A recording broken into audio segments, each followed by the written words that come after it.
You have any other suggestions for how you see blockchain might be used to accelerate progress or accelerate operations within a company?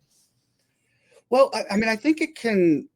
One of the promises of blockchain is not needing that sort of trusted third party to do transactions. So ideally, it should be able to reduce the transaction fees for things like payments. When you think of what you're paying for credit card fees and such like that, and just create a smoother uh, process for e-commerce, especially with digital goods. But then you still run into the challenge that, okay, you've got the money on the blockchain. Now, how do I create payment rails to now Right. convert that to cash into my bank account? And then you start getting hit with all kinds of higher transaction fees that make it impractical.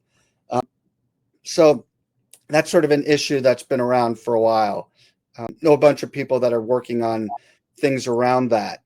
Some other interesting things, though, is I'm part of another organization started by the founder of Crypto Mondays group, and he started this Decentralized AI Agent Alliance. And we've created teams and subgroups that are working on different aspects around this, around data ownership, around e-commerce, around conversational voice AI agents, even a legal subgroup.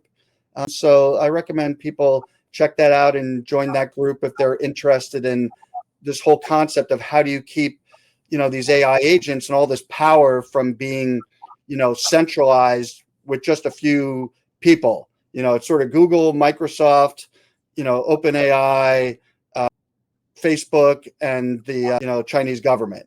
They sort of own and control this whole technology. And how do we make sure that that's decentralized in a way that there is no ownership, and that these few players aren't making all the decisions for all of us.